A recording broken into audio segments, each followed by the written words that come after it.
Pam pam pam pam. Drum rolls. What's up, not healthy fam? If you're new to this channel, please hit the subscribe button. Please drop a like after this video and drop a comment. Please share to your friends because I know you're not the only person that's supposed to consume this information. Okay, now let me get my glasses. See, I know it's groundnut season and probably many of you don't know this. Here are 2 ways that groundnut you are eating can kill you. Now let's start. Okay, so I don't know if you've heard about aflatoxins before.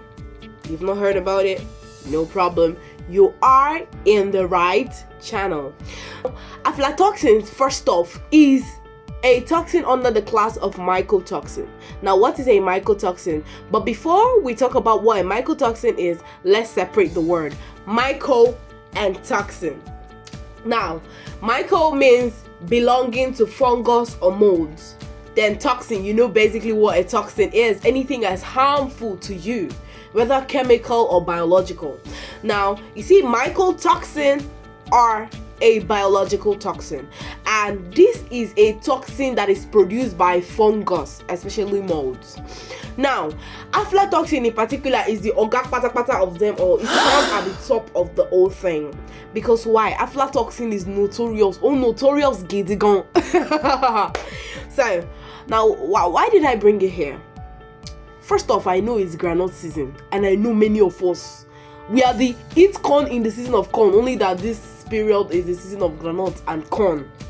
So aflatoxin is a toxin that's produced by 2 notorious strains of mold or fungus. Number 1 is Aspergillus flavus, and number 2 is the Aspergillus parasiticus. You've heard about Aspergillus before now. It should not be new, but if it is new to you, Aspergillus is a fungus. Now, Aspergillus mostly grows on cereals like corn. Like I explained before, it's corn in the season of corn. You remember now? Then you see granules. If it's not stored properly. Basically, these things only happen if they are not stored properly. Maybe they are stored in warm environments because molds thrive on moist, yes, and they thrive in the dark. So if they are not kept in environments that are dry and airy and stuff like that, the molds thrive on them. To the badness of the aflatoxin, should we go to the badness of it? That will come up right up. Now, let me balance well so that I can elaborate the things that aflatoxin can do to you, okay? Number 1, starting from the acute effect of aflatoxin in your health. The first of them is that if you have aflatoxin in your system, you're gonna be noticing disturbances within your GIT. Something like vomiting, nausea, or even abdominal pain. So if you just consumed a large bowl of granules and you started noticing abdominal pain that is not contributed to the fact that the granule is fresh, you know that some culprits are inside the granules and you are having stomach pain, it may be the result. Like I said, acute. Now, another effect is the fact that you see, liver and aflatoxin they're not friends. They don't like to do things together. Now, you see, aflatoxins have the power to cause you liver damage. You see, in the acute, that is if the aflatoxin has piled up in your system. You have eaten gallop from this person and eating is not good. You've eaten, or you are the one that I will chop my money. You will not enter market and buy that one that's spoiled. If care is not taken, my dear, your liver will damage and you will start experiencing things. You start seeing it in the form of jaundice. Yeah, jaundice. It's a sign of liver damage. Now, to the chronic ones. Number 1, you see, aflatoxin, it has the power to cause you liver cancer. It can predispose you at high risk, especially if you have been exposed to the hepatitis B virus. Now, aflatoxin is a major risk factor for developing what they call hepatocellular carcinoma. Let me come again. I got it. hepatocellular carcinoma. And you know what that is? Cancer of the liver. And you know what happens? The liver is not like kidney that you can see anywhere. Do you understand? So you have to be careful. Now, number 2 is that it has the power to predispose you to having kidney cancer or kidney damage. Yes, you got that right. Now, also, aflatoxin has been shown to suppress your immune system. And you know, when your immune system is suppressed, anything that waka like this, you have catch it. Even if it's mosquito that is just twerking in front of you, you have malaria. Or not literally there, but you understand. If it's a cold season that your immune system was supposed to stand guard and fight against, then your immune system is gone. That's what it means. You don't have any protection. Now, the other thing is that in children, it can cause stunted growth.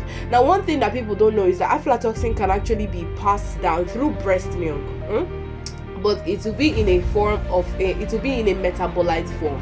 Do you understand? But over time, it has the power to cause stunted growth. I remember, even stunted growth means suppressed immunity. They are very linked. Now, what are the signs you should look out for when you are buying groundnuts? To show that maybe this groundnut that you're eating is gonna kill you, or gonna poison you, or you should not buy it. You should stay away from it. Now, number 1, if you open groundnut and it looks like this, or you know that it's showing mold colors like black, green, gray, you're seeing weird colors that should not be in a groundnut. My dear, no buy them, no chop them. Even if you have used your teeth to crack the shell of the groundnut, please throw it away, please. Because cancer doesn't start in a day. It takes time, it builds. So once you notice that there is this, it's usually powdery, very powdery. Once you notice that there's this powdery film of black or maybe sootish color or a gray or green or even blue, if you start to see weird colors of the rainbow, run away from it to avoid it. Don't say I did not tell you. Dabs is telling you now. Number 2, if you notice that at every bite of the groundnut, the taste is rancid, my dear, it is tasting spoil. Throw it away. It's not for you. Throw it away, please. Let's sit and chop it. Throw it on the ground. Let's sit and chop it. Do you know why? That shows that the fungus, the aspergillus strains I just mentioned earlier, are breaking down the fat in groundnut. And you know groundnuts are fatty now, so it will give rancidity, that rancid smell. Then the other thing is, if you notice that the nuts are disheveled, like it's dry, the color is not coloring, it's not looking fresh, because Tufia, please. A bird in hand is worth more than how did they take and talk it. A bird in hand is something in the bush, but then you understand what I'm trying to say now. Try it try it. And the ogbonga of them, if you notice that the groundnut is better, that is, you put it in your mouth and you didn't agree with the flavor that is giving you the taste, and it's not like you're having COVID or your sense of taste and sense of smell is affected, throw it away. Run. That is, when I mean run in the literal sense of it, I mean run like your leg is touching the back of your head.